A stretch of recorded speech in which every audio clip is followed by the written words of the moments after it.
ತಿರುಪತಿ ತಿಮ್ಮಪ್ಪನ ಭಕ್ತರಿಗೆ good news ಹೊಂದಿದೆ. ವೈಕುಂಠ ದ್ವಾರ ದರ್ಶನ ಟೋಕನ್ ನೋಂದಣಿ ಆರಂಭವಾಗಿದೆ. ಡಿಸೆಂಬರ್ 30ರಿಂದ 10 ದಿನಗಳ ದರ್ಶನಕ್ಕಾಗಿ ಆನ್ಲೈನ್ ಟಿಕೆಟ್ ನೋಂದಣಿ ಶುರುವಾಗಿದ್ದು, ವಿವರ ಹೀಗಿದೆ.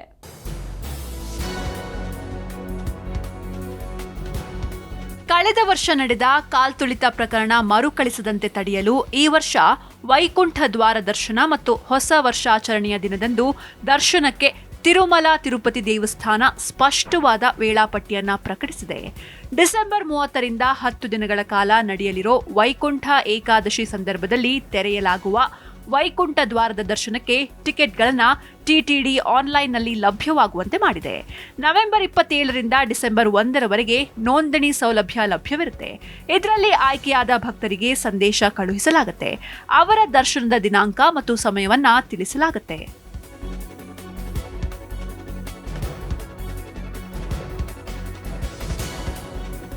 10 ದಿನಗಳ ಅಂದ್ರೆ ಡಿಸೆಂಬರ್ 30 ವೈಕುಂಠ ಏಕಾದಶಿ, ಡಿಸೆಂಬರ್ 31 ವೈಕುಂಠ ದ್ವಾದಶಿ ಮತ್ತು ಜನವರಿ 1ರಿಂದ ಹೊಸ ವರ್ಷದ ಪ್ರಯುಕ್ತ ವೈಕುಂಠ ದ್ವಾರ ದರ್ಶನಕ್ಕಾಗಿ ಟಿಟಿಡಿ ವ್ಯಾಪಕ ವ್ಯವಸ್ಥೆಗಳನ್ನ ಮಾಡ್ತಾ ಇದೆ. ಕಳೆದ ವರ್ಷ ಸಂಭವಿಸಿದ ದುರಂತವನ್ನ ಗಮನದಲ್ಲಿಟ್ಟುಕೊಂಡು ಸಾಮಾನ್ಯ ಭಕ್ತರಿಗೆ ಯಾವುದೇ ಅನಾನುಕೂಲತೆ ಉಂಟಾಗದಂತೆ ನೋಡಿಕೊಳ್ಳಲು ಕ್ರಮಗಳನ್ನು ತೆಗೆದುಕೊಳ್ತಾ ಇದೆ. ಅದಕ್ಕಾಗಿಯೇ ದರ್ಶನಕ್ಕೆ ನೋಂದಣಿಗೆ 5 ದಿನಗಳವರೆಗೆ ಅವಕಾಶ ನೀಡಲಾಗಿದೆ. ಟಿಟಿಡಿ ವೆಬ್ಸೈಟ್, ಮೊಬೈಲ್ ಅಪ್ಲಿಕೇಶನ್ ಮತ್ತು ಸರ್ಕಾರಿ ವಾಟ್ಸ್ಆಪ್ ಸೇವೆಗಳ ಮೂಲಕ ನೋಂದಣಿ ಮಾಡಬಹುದು. ವೈಕುಂಠ ದ್ವಾರ ದರ್ಶನದ ಸಮಯದಲ್ಲಿ ಭಕ್ತರಿಗೆ ಸುಮಾರು 182 ಗಂಟೆಗಳ ಕಾಲ ಭಗವಂತನ ದರ್ಶನದ ಅವಕಾಶ ಸಿಗಲಿದೆ ಅಂತ ಟಿಟಿಡಿ ಘೋಷಿಸಿದ್ದು, ಇದರಲ್ಲಿ ಹೆಚ್ಚಿನ ಸಮಯ ಸಾಮಾನ್ಯ ಭಕ್ತರಿಗೆ ಮೀಸಲಾಗಲಿದೆ. ಸಾಮಾನ್ಯ ಭಕ್ತರಿಗೆ 164 ಗಂಟೆಗಳ ದರ್ಶನ ಸಮಯವನ್ನ ನಿಗದಿಪಡಿಸಲಾಗುವುದು ಅಂತ ಟಿಟಿಡಿ ಅಧ್ಯಕ್ಷರು ಘೋಷಿಸಿದ್ದಾರೆ.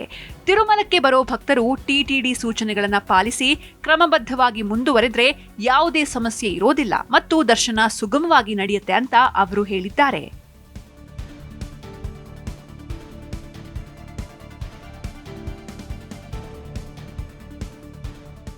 ದರ್ಶನಕ್ಕೆ ನೋಂದಣಿ ಮಾಡಿಕೊಳ್ಳುವ ವಿಧಾನ. ಡಿಸೆಂಬರ್ 1ರವರೆಗೆ ನೋಂದಣಿ ಸೌಲಭ್ಯ ಲಭ್ಯವಿರುತ್ತೆ. ಬೆಳಗ್ಗೆ 10 ಗಂಟೆಯಿಂದ ಸಂಜೆ 5 ಗಂಟೆಯವರೆಗೆ ಭಕ್ತರು TTD website, TTD mobile application ಅಥವಾ ಸರ್ಕಾರಿ ವಾಟ್ಸ್ಆಪ್ ಚಾಟ್ 95523000009 ಸಂಖ್ಯೆ ಮೂಲಕ ನೋಂದಾಯಿಸಿಕೊಳ್ಳಬಹುದು.